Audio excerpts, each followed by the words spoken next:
Welcome back, everyone. Live from DARM 2025 in beautiful Destin, Florida. It's about Swiss temperature outside, but it's great to be here.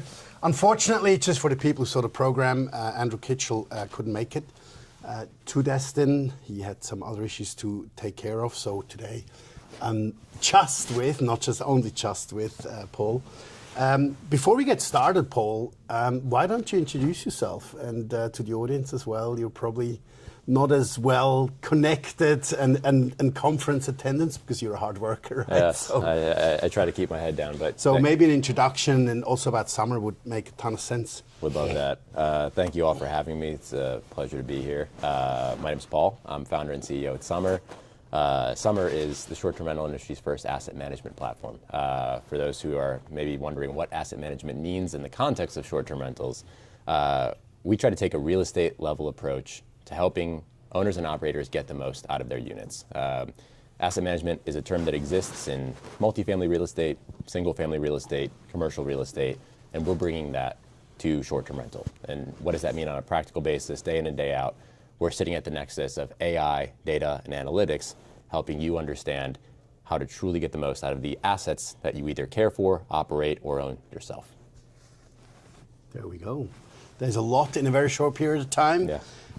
So what we want to dwell on today, as we are entering 2026, we would love to frame the discussion around what's next for PMCs, sorry, property management companies, and what's happening in the revenue management at large, and the economics around this category. And that's a big topic that we're covering today. We have a few things to talk about. One thing I want to start off with, and obviously being a DARM Data and Revenue Management Conference, the key topics here mostly is all about obviously revenue data, and can't get around the fact of AI, but you've been in this game. You've also pivoted this summer in the past, and I would love to hear from you. How has like since you came in and since you repositioned the product as well, how has revenue management sort of evolved over the last 12 to 18 months? Yeah, it's an interesting question. I think for context, folks who are wondering about how we repositioned ourselves over the years. My background about a decade ago, I was actually building products at Airbnb, left to start Summer, and initially we were owning and operating our own properties as well as building our own software. We realized, like many out there, that it's essentially two businesses in one to do both, and we were using our software to help us analyze, diligence, find the right gems in the market, and go out and buy those homes and grow them with great performance. We now focus solely on the software side of that business. So to Simon's point, I think one of the interesting things that's happening in the entire revenue management space is really, folks are getting squeezed out there. It's not a secret right now that it's harder than ever to perform. The competitive dynamics are tighter than ever. There's a lot of pressure in markets with seasonality, with rentals, with restrictions and this and that.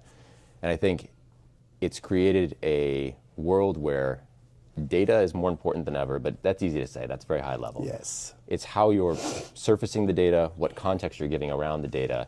And I think we're entering into a far more exciting phase of the evolution where, sort of the 1.0 of a lot of what was going on with revenue management in this space was just focused on rates and dates, right? Hey, here's my availability. Here's what other people are saying for pricing. Here's what I should be saying for pricing. Yep. And there's so much more that goes into that now because I think the low-hanging fruit is gone. It's much harder than it looks to do this. And 4 or 5 years ago, at the peak of COVID, it was anyone could just buy a place, throw some furniture in there, and these days are cover over. their costs. And these are over. You need to be much more sophisticated with how you're approaching this. And I think our tool tries to help with that. There are a bunch of tools that are trying to help with that and trying to get around that space right now. But I think that's where things are generally heading on the revenue management category. So give me a great segue, Paul, because yesterday I had Pablo from Price Labs and Jamie here on the live Fireside, and we talked about penetration of revenue management solutions. And what was very interesting as a takeaway is that the numbers are far apart. Oh yeah. Pedro from Price Labs said we have an adoption rate in revenue management of 10 to 15% in the professional property management space, and Jamie was at 60. So I don't know who has the right data, but that's a big gap, right? That's a very big gap. And I guess it depends what you define adoption rate in terms of size of companies, et cetera, et cetera. But even smaller ones obviously use certain pricing solutions as well. And then is it a professional pricing solution, or data solution, or is it something that comes with the PMS or the technology that they're using, obviously? But what are the PM that are either doing revenue management or not getting right today, and what are they missing? And maybe also, what is your view on adoption rate in the professional management space as well? Yeah, I think a lot of the folks out there that I see that are doing very well tend to have, one, I think first and foremost, they have a combination of what I call old school and new school, right? You go out and, we're at this conference talking to many folks here who've been in the industry for a long time. And I'm sure you've encountered folks, I've encountered folks who've been in a market for 30, 40, 50 years. They know it like the back of their hand. And that's extremely valuable, right? There's always this conversation between knowing something very well, being on the ground, and also then what's stepping back. If I'm cold on this, if I don't know it, what's the data telling me? What do I not know? How can I put these two things together? And I think that folks that do this very well have that type of approach, right? There are certain things that we can try to surface through data, and we will try and try and try, and AI is helping so much with that, with bringing the right data pieces to the surface at the right moments. But there's nothing to be said for having local market knowledge as well. And I think that's where, when I see the operators that are doing this very well, they're able to combine both of those things. I don't think it's a great recipe if you're going to lean too far one way or another. Some folks that don't look at the data, don't want to know the data. I know this market, I can price it myself, and that's that. You're probably leaving something on the table. I think we can all say that at this point. It's a very polite statement. But on the flip side, I think we get that a lot. It's like, can I just go into this market blind and trust you all? I mean, that's the goal. We want to be as trusted as we can be, helping someone get into the right market, helping someone understand the properties that are in that market, even if you've never been to that market. But I tell everyone all the time, even when we owned and operated, I try to get into the markets physically just to understand them and see them, right? And I think there's, we can get to this later in the conversation, but I think there's a lot you can do with helping people understand a market remotely that a lot of folks aren't doing right now. But I can't tell you the amount of times when we look at buying a property or get into trying to move into a different market, and like you're looking at this home and everything looks great, the numbers look fantastic. Oh, this is going to be a great short-term rental, and then you just happen to go on like Google Maps and you're looking around the area and you're like, there's a trash dump 2 blocks over. I didn't account for that, and the data wasn't showing me something like that. And that's just, it's anecdotal, but it's an example of some of the things that just come with the local market knowledge as well. So that's the stretch between automation, intuition, and experimentation. Exactly, right? and that's that the perfect continues nexus. to be that, right? Yep, it's a give and take all the time. Yeah. So moving back to the data piece, and I think we have a good take on in relation to revenue management, but also data is a, as a competitive advantage as well, right? For sure. And so in terms of types of data will actually move the needle in 2026, you think? I mean, we saw Jamie's presentation this morning. Apart from the World Cup, there was not a lot of positive outlook out there. Yeah. And by the way, Mark, England is coming to the World Cup as well. So, but Switzerland is going to beat you. So. Not if the Americans have their way. Come on, Simon. This is finally our golden moment. Are we winning this year? I don't know. It's very European. So yeah, the types of data that will actually move the needle, because that's a big conversation, right? Mm-hmm. Especially when you're at DARM, you're overwhelmed with all the metrics and everything else, but property managers have also, they're in the hospitality industry, right? Yeah. They need to serve guests and look after their owners. This is a very interesting question, and I think this is something, again, I think having a unique vantage point of having owned my own properties, built products at Airbnb, owned my own properties, and managed properties for other people. And I think the biggest difference I saw between owning my own properties and managing them for other people is I was able to think about the challenges that the owners were facing from their chair. And what are those challenges, right? You, as a property manager, need to be thinking about it from their perspective. You own an asset. This is an investment for you. Regardless of whether you use it all the time, never as the owner or operator, this is something you've put your money into, your equity into, and you want it to return and perform well. What does that mean? Too many property managers, in my opinion, just focus on what's good for them, right? Like, hey, we made money. We got good returns this month. But what are returns? Returns in any financial metric are compared on your costs and what you put in, right? And a lot of times property managers don't have an understanding of the other side of the coin. They don't know always what the operating costs of the home might be outside of just what they're doing themselves, right? What is the loan structure on the property? Did they take out a mortgage at 8% or did they take it out at 2%? Because I can tell you, sometimes in some markets, I had folks that the home made a lot of sense. The pricing didn't change. The revenue yield did not change. It was still performing very well. But the difference between getting that mortgage in 2020 at 2% or getting it in 2023 at 8% was the difference between the home making financial sense for them to own or not. Yeah. And that's a huge, huge piece that people don't talk about or don't want to acknowledge. And then they wonder, well, why did someone churn or why don't they want to rent out the property? I'm doing such a great job with this. The owner at the end of the day has to pay the bank, right? Unless they own the property outright themselves. And these are different data points we're not focusing on. No one's touching it. No one thinks about it. And I think a lot of property managers, by virtue of not owning properties themselves or not thinking about it from that perspective, don't ever think about that piece of it. Yeah. And I think there's so many costs that we don't think about that go into good performance at a holistic level. And people just focus on rates and dates. So they're buying more tools, but not using data wisely then? Oh, for sure. I think there's a lot of data in our tool, other tools. There's a lot of data in tools throughout the industry. I think if you're going to be a A+, very effective revenue manager, the best revenue manager you can be, you need to be taking pieces of the data pie from everywhere. And a lot of pieces that people aren't even thinking about today as well. And I think that's really what gets you all-encompassing good performance. It's not one thing. It's not always just adjust my availability and adjust my rates. Sure, that's a very direct line impact that you can have that will take you, from A to B. But if you really want to go all the way with it, you need to be refining the margins across many different data points that folks generally don't look at. Yeah, that's great. That's a great point you're raising. I had an interesting panel yesterday with two growing property management companies. When I asked them what they're focusing on 2026 was actually exactly that. Yeah. Like operating costs, understanding cost drivers and everything else, and really focus on margin and profitability.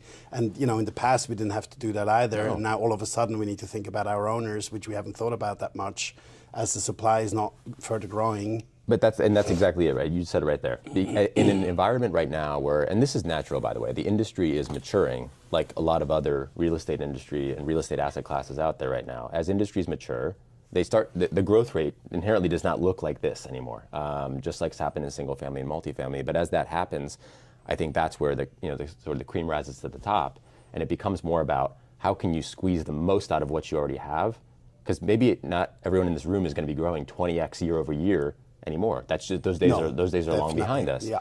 So it's about making sure you keep what you have, do the best job with what you have available, and get the most out of it. And that involves focusing on squeezing out every piece of the cost structure and really understanding that as well.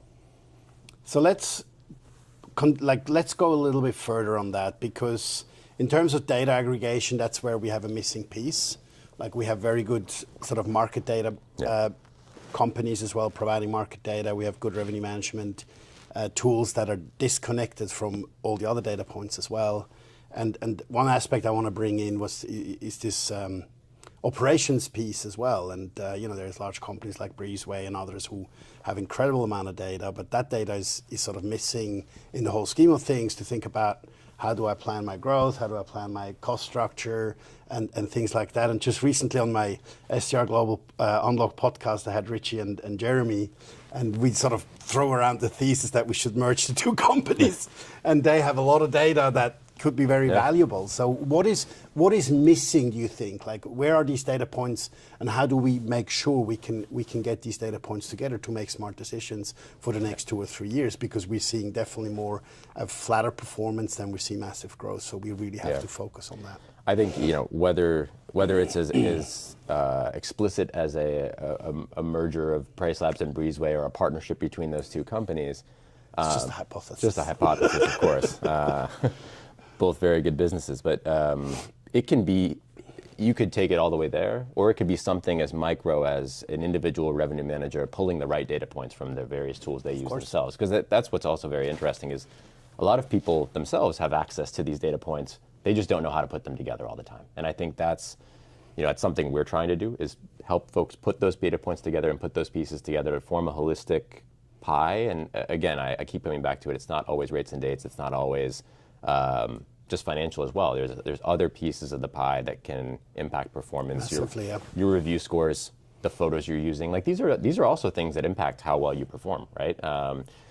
So I think stepping back though, when you asked the question, I think the data pieces that are most obvious, heading into 26, how should people, if they want to get started on something like this, like focusing on the cost structure is the first place I would go for most people, right? It's a little more abstract to say which pictures are doing well and how are reviews playing a role in this and that, but I think it's very easy for people to go into a tool like Breezeway or go into whatever they're keeping their operating or financial data on and say, okay, well, if my return and yield looks like this and my owner is expecting X, Y, and Z, and my cost structure, now that I'm adding everything up and here's the cleaning fee and here's the taxes in the market, and maybe I can make an assumption on their cost of ownership, and we let you do that with our tool, and hey, this bottom line isn't penciling out. So when I show this to them, are they going to have a positive reaction around this, or what are their expectations going into that conversation? And I think, to me, that was always the best way to earn the trust of the owner. Yep. Is seeing it from their side. Full transparency as well, right? So, but traditionally, and talking about real life in a lot of property management companies, the challenge is to connect the revenue management strategy with the operational execution. They're still in silos. I had so many conversations yesterday where people said, the revenue management is doing, like, they're working in their own little bubble, whereas the operational efficiency is, because if I understood you right, next 2026, or I believe as well, that you're not going to win through smarter pricing next year to improve the margin. Right?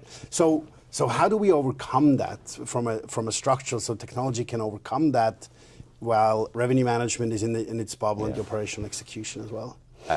I think that's a really interesting vantage point, and I think it speaks to another problem that's the industry's facing as a whole as it matures. And we try to help a slightly different piece of that puzzle, but one of the challenges we've faced coming out to market ourselves as a product is, people want to inherently put you in a bucket, especially the enterprise professional owners and operators. They want to say, you're a pricing tool, you're a data tool, you're an operating tool, you're a PMS. Okay, so you do X, Y, and Z.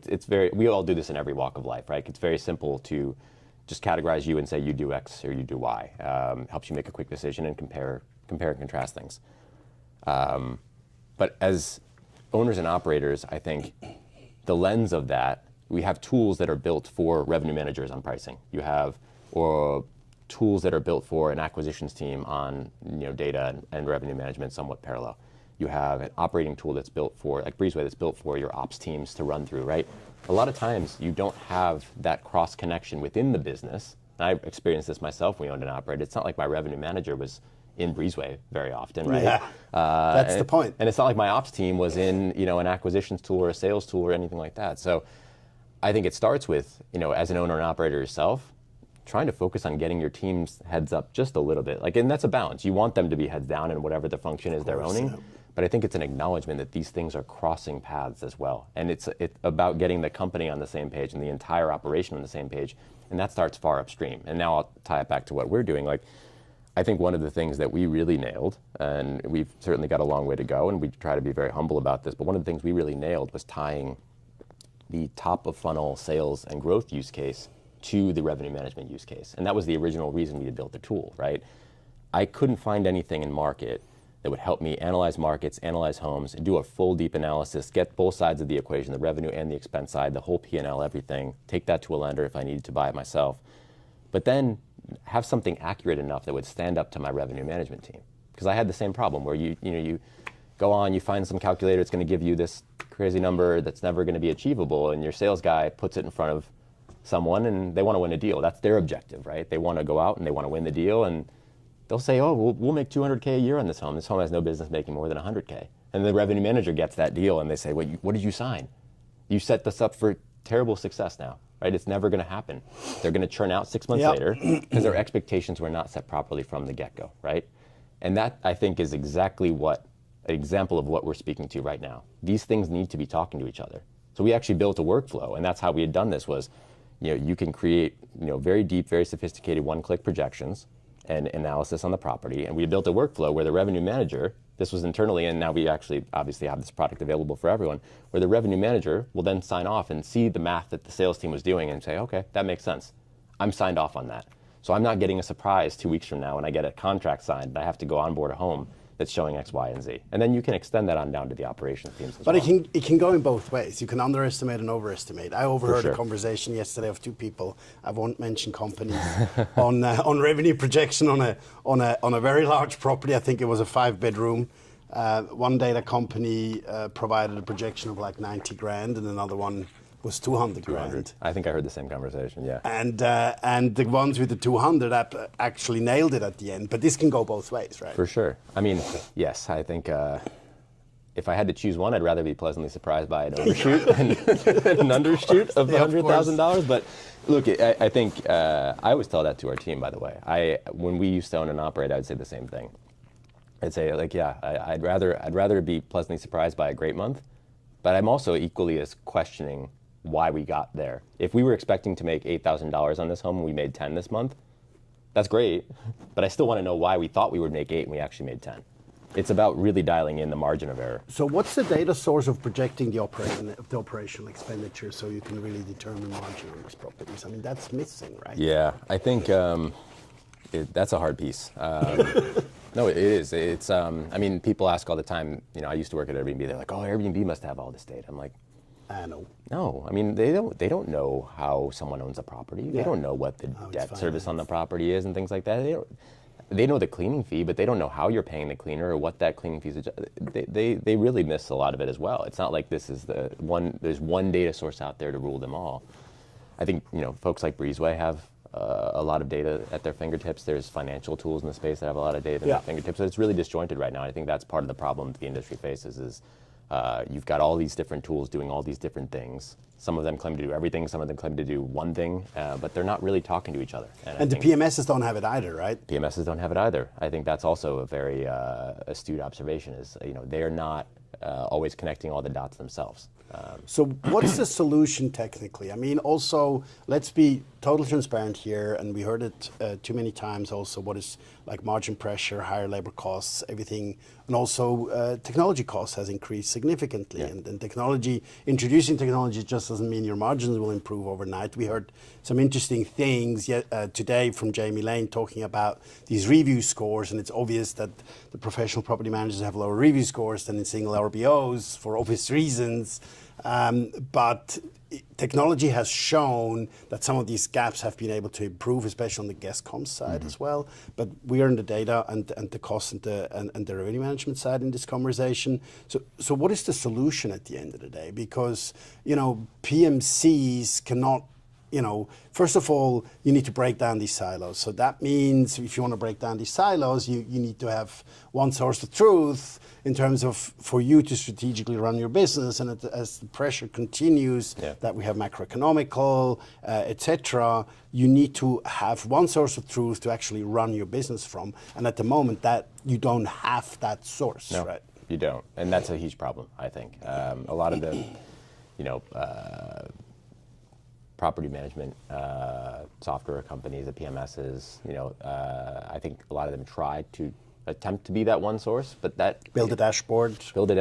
But I think it's got to go one step further than that. And I think, you know, there's a lot of property management software companies, PMSs, that, you know, will try to do it all. And they, oh, I've got a pricing tool, I've got this, I've got that, and like that's great. They should try to take the business, whatever direction they feel like makes sense for their business. And I think it speaks to some of this, but it's not like people are leaving Price Labs or Wheelhouse or beyond in droves to move over to a homegrown revenue management tool on, you know, a PMS or someone like that. I think people are generally attuned in our industry to who's doing well, who has cutting edge technology, who builds for my needs and thinks about it the way I need to think about it in whatever category they're building for. But I agree, it's a massive opportunity and a massive pain point right now that there is no one single place for you as an operator to go to understand where things are coming from in different categories. And I think that's certainly an opportunity as we head into 26. Massive. Massive I think so too. I couldn't agree more. but it needs to be seen how it's going to be put together. And I think a lot of these vertical solutions need to think about, like, what is a revenue management company going to do in the future in using their data more effectively and adding more data to it, and the same goes for data providers. Yep. I mean, we used to look at in the categories sort of in a way separately. We had the data guys, like Lighthouse, AirDNA, and Key Data, and then we have the revenue guys. But so then we had, and this became basically one bucket in 2025, and they will all come out with revenue solutions, data solutions, because revenue managers, they sit on an enormous amount of data too, right? I think they haven't monetized that data apart from the revenue management solution. That's exactly it. I think that was the first step, right? Like, I mean, now I remember when there was much more differentiation between those companies, and now, you know, the data and revenue management category, DARM, is effectively, it's one grouping now. I don't even personally kind of lump the, you know, pricing and revenue management tools separate from the data tools anymore. I think there's so much overlap in what they do. You know, you have a bunch of companies now in that space, whereas before it was kind of divided up. But I think that's the first and easiest melding of two categories. It's not a stretch to say that a tool that has access to a bunch of data and a tool that makes use of that data to, you know, get you the right rates and dates can start to look more similar over a time frame. Now, to your point, it's like, what are other categories that start to merge into what I think is becoming an overall trend in the industry around coming together in consolidation, around feature sets, around feature parity, and trying to service that and one need of a customer, which is, I don't want to have to go into 18 different things and pay 18 different providers to get what I need to get. You still need to make some margin, right? Yeah, exactly. So looking ahead, what PMs need to prepare for in 2026? I mean, we talked a lot about these things,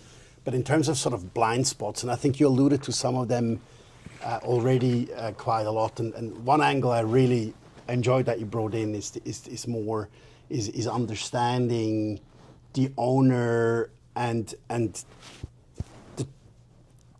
the real information about the owner. You know, we know he's going to be challenging, but, you know, owners have different needs, and this is interesting where people. I remember Jason Sprenkle 2 years ago said, if you don't know your owners today, you might as well pack up, right? Sure. And he was right, and that's 2 years ago, right?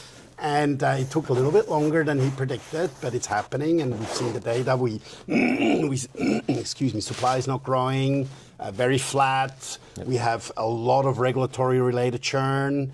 So it's clear that we need to go far deeper on understanding our owners, how they're financed. You know, has he got a 2% mortgage or an 8% mortgage? We used to ask. Not many people do. We used to ask our owners, what do you want to get out of this? That's insane. You know, besides, you want to make money. Sure, you want to make money. Do you own the property, or have you mortgaged it? And if you mortgaged it, what's your interest rate every month? What are your mortgage payments? If they're willing to share that, I think that's extremely valuable. If they are viewing this as a pure investment, no pleasure whatsoever. Property tax. Well, yeah. Why not? Electricity costs, you need heating. to understand that, because in my mind, okay, well now, you know, he's got a cost out every month of $4,000. So I've got my floor. If this is going to make sense, it's got to be more than that. You know, right? What's surprising too, by the way, I talked about that yesterday. It was amazing that there's still so many PMs out there, especially in the US, who do minimum pricing. It's like, this is a killer, man. Yeah. And they're all shifting now. Yeah. They want more flexibility. Of course. Right? It's. So is there any other blind spot you could think about for 2026 that property managers should focus on? I think besides knowing their owners and, you know, really getting detailed on that bottom line structure, I think, you know, I also think about it from the perspective of, you know, a lot of the folks that are here in the audience and are around leading these businesses. I was talking to someone last night about the challenges of making sure your sales team and your revenue management team are on the same page, or your revenue management team and your operations team are on the same page. And I think that's generally something that I think a lot of operators are going to have to deal with as we get more margin pressure and the industry matures. And as the industry matures, it presents an opportunity for very sophisticated and professional operators to step in and really own and grab market share. And I think that's coming whether people like it or not. It doesn't mean that you need scale to do that. It doesn't mean you need to be a national operator to do that. Some of those folks might not even be well equipped to do that if they also don't have that local presence that we talked about earlier. So it ties back to that as well. You can be a great local operator and really nail it by knowing what you need to do. But I think it comes down to bringing together those different functions in your business to talk about holistic success. And at the end of the day, that's getting the most out of the unit for your owners and operators yourself. So as an owner of a business, one of those businesses in the past, that's something I always harped on, and I think that's where we have to go in 26. People need to be bringing those pieces to the table together. Super valuable. Being mindful of time and having to run to the next session already. I have to run. I'm really sorry. Let's close this with a little fun. And I have 3 questions for you. Okay. First one, the most overrated buzzword of 2025. Oh, I mean, probably I hate saying it because I do think it's real, the hype, but I have to say AI. Everyone talks about AI, right? Like it's blockchain 10 years ago or whatever. You know, it's the new buzzword of the year. But I'll go one level deeper quickly. I think AI is miscategorized and misused a lot. People just throw out AI. But I wouldn't call it overrated, right? I wouldn't call it overrated. It's coming. You know, if anybody has seen the closing keynote yesterday of Zach Cass, I mean, that kept me up last night. I mean, that's insane. He tried to frame the finish quite well. But, you know, during his keynote, the first 10 minutes, I was just about to go out and jump off the bridge. And then I decided to actually stay in the room. And then I'm glad I stayed. But he came a long way. So that was absolutely insane. One industry belief you've changed your mind about. So something you believe that you've changed your mind about? The value of local market knowledge. I think as a guy who tried to buy a bunch of homes throughout the country and run a distributed portfolio, I'll throw that back to the local operators that are listening and in the audience. I think there's a lot of value that comes to the table that a lot of the national guys dismiss, for sure. A prediction that you want to put on record for 2026? Industry consolidation. Owning, operating, software, everything. I think, you know, we see it here. There's a lot of conversations on the operating side. It's no secret that there's a bunch of private equity money in the operating side of this category, buying up property managers, rolling them together in different sort of structures that are very creative, and I'm very curious to see where it goes, but I think that's definitely the theme of 26. The verdict is not out yet, Paul. No, not at all, but I think we'll see more in 26 for sure. Consolidation. Excellent. Thank you very much for your time. It was great to see you in Destin, and I wish everybody a great continuation of the Fireside Chat. Thanks you for listening in. Thank you. And you guys have a great conference. Thank you very much.